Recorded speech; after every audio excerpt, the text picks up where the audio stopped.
আসসালামু আলাইকুম। সবাইকে তানিয়া সুমন ফ্যামিলিতে স্বাগতম। আজ আমি আপনাদের একটি রেসিপি তৈরি করে দেখাবো। রেসিপিটি হচ্ছে চিকেন শাসলিক।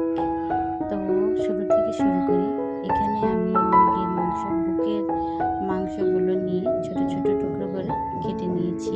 ভালো করে ধুয়ে পানি ঝরিয়ে নিয়েছি। তারপর এক এক করে এখানে আমি সব মশলা দিয়ে দিব যেগুলো আমি নিয়েছিলাম। একটু মরিচের গুঁড়া, আদা রসুন বাটা, গরম মশলার গুঁড়া, ধনিয়া গুঁড়া, জিরা গুঁড়া। আর যেন মুরগির স্মেলটা যেন চলে যায় এই জন্য এক ফালি লেবুর রস চিপড়িয়ে দিয়েছি। এর মধ্যে দিয়েছি সয়া সস 1 টেবিল চামচের মতন, আর হচ্ছে টমেটো সস। এগুলো এখন আমি ভালো করে মেখে এক সাইডে চাপিয়ে রাখবো।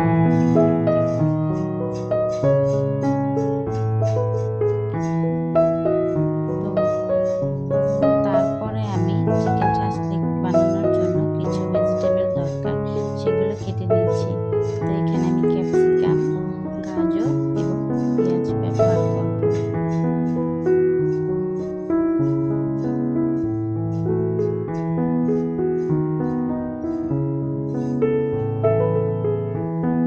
গাজরটি আমি গোল গোল করে কেটে নেব।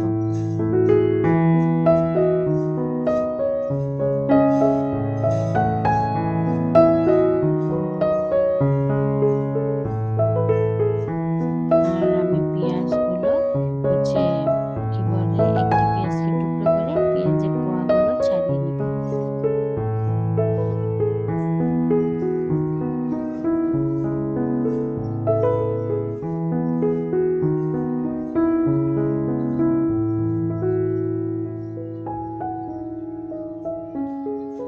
এখন আমি সবগুলো সবজি চিকেনের মধ্যে ঢেলে দেব। আর আমি কিন্তু আগে সবজিগুলো ধুয়ে তারপরে কেটে নিয়েছিলাম, তাই কাটার পর আর ধোয়ার প্রয়োজন নেই, নাহলে পানি পানি পানি হয়ে যাবে মিশ্রণটি। এই তো এটাকে এখন আমি 10 থেকে 15 মিনিটের জন্য রেস্টে রেখে দেব। রেস্ট থেকে 10-15 মিনিট পর তারপরে এগুলো আমি হচ্ছে কাঠিতে সুন্দর করে সেট করে নেব। প্রথমে চিকেন, ক্যাপসিকাম, গাজর, পেঁয়াজ, তারপরে আবার একটা চিকেনের পিস, ক্যাপসিকাম, গাজর আর পেঁয়াজ এক এক করে আমি সবগুলো এমন করে বানিয়ে নেব।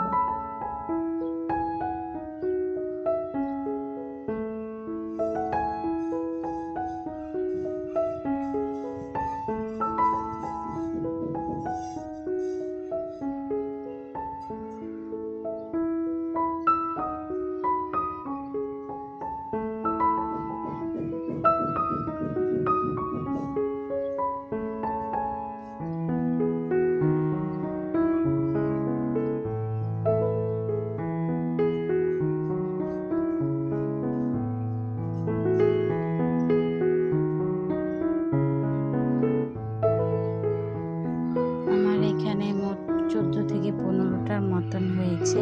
এখানে আমি একটু বড় চিকেনের দোনো পাশের বুকের মাংসই নিয়েছিলাম, যার জন্য এখানে আমার এতগুলো হয়েছে।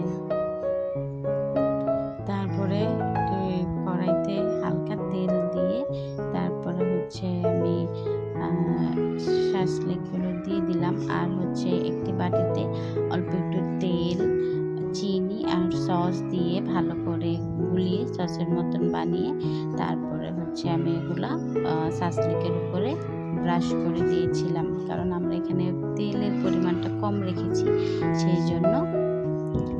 তো একটু উল্টিয়ে পাল্টিয়ে ভেজে নিচ্ছি। আমি চুলার ফ্লেমটা লো হিটে রেখেছি।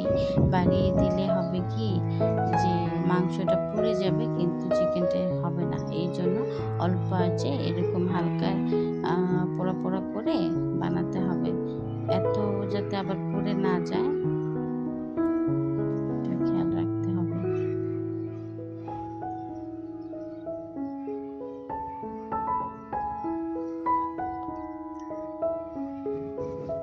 আপনাদের দেখাই এই যে কয়টা। তো এক এক করে আমি সবগুলো ভেজে নেব। তো প্রত্যেকবারই এপিঠ ওপিঠ উল্টিয়ে কিন্তু আমাদের এই যে কেচাপটা আমরা তৈরি করেছি সেটা হচ্ছে ব্রাশ করে দিতে হবে। এই তো আমার সবগুলো তৈরি করা শেষ, এখন আমি নামিয়ে নিচ্ছি। এই তো আশা করি সবার ভিডিওটা ভালো লেগেছে। অবশ্যই আপনারা বাড়িতে তৈরি করে দেখবেন। সবাইকে ভিডিওটা দেখার জন্য ধন্যবাদ।